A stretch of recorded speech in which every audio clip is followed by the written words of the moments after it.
Welcome back नाज़रीन। Programme के सिलसिले को आगे बढ़ाते हैं और अब बात कर लेते हैं कुछ स्टॉक मार्केट के हवाले से। आपको बताएंगे कि पाकिस्तान स्टॉक एक्सचेंज में कारोबार का मज़बूत दिन रहा है। 100 इंडेक्स में इजाफा, पाकिस्तान स्टॉक एक्सचेंज में कारोबार का मज़बूत दिन रिकॉर्ड किया गया। जहां 100 इंडेक्स में इजाफा देखा गया। कारोबारी रोज़ के अख्ताम पर 100 इंडेक्स 1719 पॉइंट्स के इजाफे के साथ के बाद 1,13,206 पॉइंट्स पर बंद हुआ था और कारोबारी दिन के दौरान 100 इंडेक्स 1,594 पॉइंट्स के बैंड्स में रहा है। इसी हवाले से बात कर लेते हैं। हमें ज्वाइन किया है जो कि इक्विटी डीलर हैं अरसलान साहब। अस्सलाम वालेकुम Arsalan and very good morning to you. कैसे हैं आप, खैरियत से हैं? जी वालेकुम अस्सलाम मैडम, अल्हम्दुलिल्लाह खैरियत से हैं। जी, आज दिन के आगाज़ हुआ है जब, तो मार्केट में क्या ट्रेंड देखने में आ रहा है? बुलिश है या मार्केट क्रैश हुई है? किस तरह का ट्रेंड देख रहे हैं आप? देखिए, अगर हम पिछले लास्ट फ्राइडे की बात करें तो मार्केट ने एक ज़बरदस्त किस्म का पॉजिटिव नोट पे क्लोज किया था हम्म। और तकरीबन 1050 पॉइंट प्लस में मार्केट बंद हुई थी। और आज भी जब मार्केट का फर्स्ट डे स्टार्ट हुआ तो वही कंटिन्यूशन थी और तकरीबन 300 पॉइंट 290 पॉइंट के अराउंड मार्केट प्लस में ओपन हुई। लेकिन उसके बाद क्या हुआ कि इंटरनेशनल मार्केट जिस तरह से आज क्रैश किए हैं, उसी का सेंटिमेंट को हमने यहाँ पे मार्केट में भी देखा और तकरीबन मार्केट इस टाइम 580 पॉइंट माइनस में ट्रेड हो रही है। तो वो जो सेंटिमेंट था वो गालिब आ गया जो इंटरनेशनल मार्केट में हम देख रहे हैं। ठीक है। अच्छा, आप ये बताइएगा कि इससे जो रीसेंट जो बुलिश ट्रेंड को देखते हुए आपकी नज़र में इस वक्त कौन से सेक्टर्स हैं जिसकी ग्रोथ जो है वो प्राइमरी ड्राइवर्स की सूरत में है? इसका इम्पैक्ट क्या आप देख रहे हैं पूरी इस वक्त? इनका कंट्रीब्यूशन जो है इन फैक्टर्स का किस हद तक है मार्केट पे? देखिए मैडम, अभी जो प्राइम ड्राइव पर हैं वो हमारे सीमेंट सेक्टर हैं हम्म। और सेकेंडली हमारा जो है ना फाइनेंशियल सेक्टर, क्योंकि ईयर एंड आता है तमाम फाइनेंशियल सेक्टर का दिसंबर में।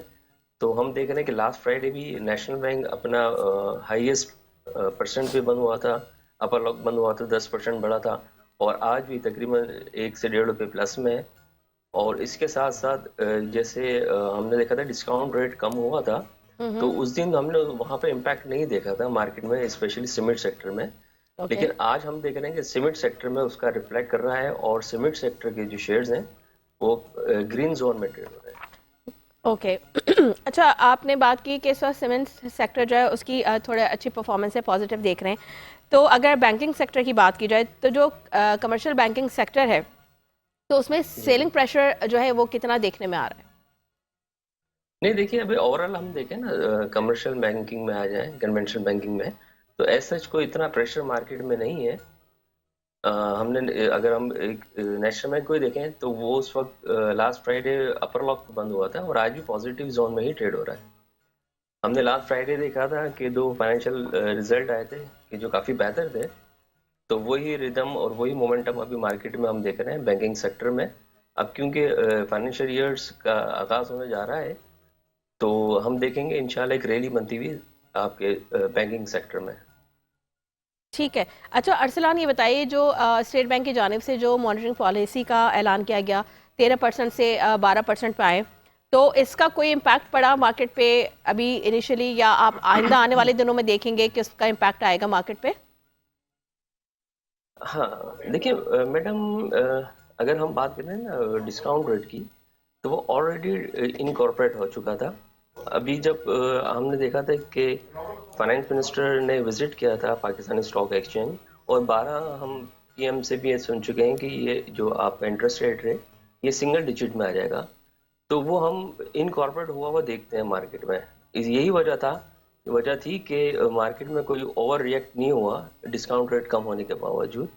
लेकिन इंशाल्लाह हम आने वाले टाइम में देखेंगे कि ग्रेजुअली जो है ना वो मार्केट के अंदर इसका जो है ना वो रिफ्लेक्ट करेगा।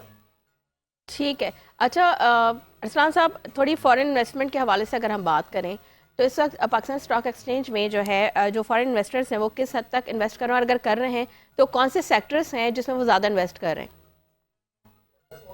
सॉरी। अच्छा मैडम, अगर हम देखें ना लास्ट वीक का अगर हम डेटा देखते हैं तो फॉरेन इन्वेस्टर नेट सेलर थे थ्रू आउट मार्केट।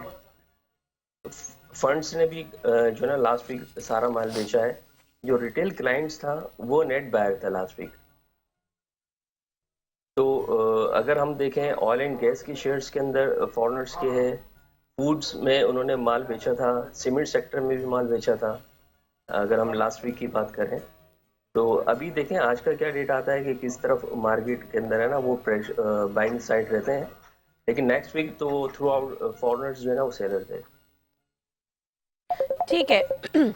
अच्छा, थोड़ा सा अगर इकोनॉमिक इंडिकेटर्स की बात की जाए तो जो जीडीपी ग्रोथ है उसका जो रेट है और दूसरी इकोनॉमिक इंडिकेटर्स जो हैं उसका मार्केट पर क्या इम्पैक्ट आ रहा है, और कोई स्पेसिफिक इंडिकेटर्स हैं जो ज़्यादा जो है इस वक्त इम्पोर्टेंट समझे जा रहे हैं? बेटा अभी जो सबसे ज़्यादा जो मार्केट के अंदर देखा जा रहा है, एक तो हमारा इंटरेस्ट रेट है, और सेकंड जो है ना वो इन्फ्लेशन। इन्फ्लेशन हम देख रहे हैं कि डे बाय डे जो है ना वो ड्रॉप हो रहा है, और उसकी यही वजह है कि जिसकी वजह से मार्केट के अंदर एक बाइंग साइड भी हम देख रहे हैं। और कल हमने देखा है कि जो सेविंग सर्टिफिकेट थे इस पर भी जो है ना गवर्नमेंट ने कम किया है। तकरीबन 12% जो रिटर्न था वो 11.88 पर आ गया सेविंग सर्टिफिकेट पर। ठीक ठीक है। तो ये अगर मार्केट के लिए बेहतर है, वहां से जी जी अरसलान साहब जी कहिए, कंटिन्यू कीजिए बात। जी जी मैं यही कह रहा हूँ कि वहां से पैसा निकलेगा तो इंशाल्लाह ये फर्दर बेहतर होगा स्टॉक मार्केट के लिए।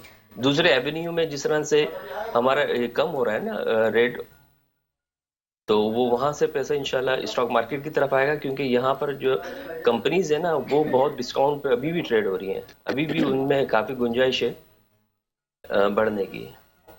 अच्छा, इन्वेस्टर्स को इस वक्त किस किस्म की स्ट्रैटेजीज अपनानी चाहिए जो रिस्क मैनेजमेंट स्ट्रैटेजीज कहलाती हैं, वो किस तरह की उन्हें अपनानी चाहिए कि किसी स्पेसिफिक स्ट्रैटेजी को आप रेकमेंड करेंगे? अच्छा देखिए मैडम, हमारे यहाँ पे थोड़ा सा अलमिया ये है कि हमारे यहाँ जो इन्वेस्टर आता है ना वो इन्वेस्टमेंट करता है प्राइस की रेट के ऊपर। सपोज कर देते हैं कि कोई इन्वेस्टर आता है, लैक ऑफ इंफॉर्मेशन होती है या उनको पता एक प्रॉपर नॉलेज नहीं होती, तो वो ये समझता है कि यहाँ पर हम 10 रुपए का शेयर लेंगे और 12 रुपए होगा हम बेच देंगे। तो इस सोच के साथ हमारे यहाँ पर इन्वेस्टमेंट आता है। अगर अगर हम देखें तो इन्वेस्टमेंट पॉइंट ऑफ व्यू से जो भी इन्वेस्टर आए वो जाए डिविडेंड इनकम की तरफ। अब डिविडेंड इनकम की तरफ जो है ना वो हमारे यहाँ पर रुझान कम है, जिसकी वजह से ये होता है कि इन्वेस्टर आ तो जाता है, लेकिन जब मार्केट के अंदर अप डाउन होती है ना तो वो अपना पैसा यहाँ पे जाया कर देता है, क्योंकि उसने जो इन्वेस्टमेंट की थी वो प्राइस की अप्रिसिएशन पे की थी, नॉट डिविडेंड इनकम पे।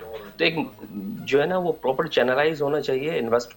ठीक है अरसलान, आपको लगता है कि ये जो डॉलर के जो रेट्स हैं वो अप एंड डाउन होते हैं तो इन्वेस्टर्स के लिए जो है काफ़ी कॉन्फिडेंस उनका शेकी हो रहा होता है, क्योंकि जैसे अभी आपने कहा कि उन्होंने प्राइस को देखते हुए इन्वेस्टमेंट की थी लेकिन फिर वो उनकी इन्वेस्टमेंट ज़ाया हो जाती है, क्या कहेंगे इस हवाले से आप? जी जी बिल्कुल, वो यही है ना, क्योंकि डिविडेंड इनकम पे जब तक इन्वेस्टर या सरमायाकार इस तरफ नहीं आएंगे डिविडेंड इनकम की तरफ, वो चलती हुई मार्केट में कमा तो लेंगे पैसा प्राइस बढ़ने से, लेकिन जब मार्केट क्रैश कर जाती है तो वो फिर जो है ना वो नुकसान की तरफ चले जाते हैं। तो ठीक। हमारी एडवाइस यही होती है कि जब भी इन्वेस्टर आए तो वो थोड़ा स्टडी करके आए, होमवर्क करके आए, और ऐसे स्ट्रीम या ऐसे सेक्टर में आए जिनका compound of rate of return बेहतर हो। तो उसमें क्या होता है कि उनका जो फंड है या कैपिटल है वो हिट नहीं करता, मार्केट गिरती है लेकिन क्या होता है कि वापस रिकवर हो जाती है। इन केस अगर वो प्राइस नहीं भी आते तो डिविडेंड की सूरत में उनको एक कांस्टेंट रिटर्न मिलता है। कांस्टेंट रिटर्न मिलता है। ठीक है, बेहद शुक्रिया अरसलान अहमद आपका, आपके कीमती वक्त का। आपने एनालिसिस दिया अपना स्टॉक मार्केट के हवाले से कि इस वक्त जो इन्वेस्टर्स हैं उनको रिसर्च करके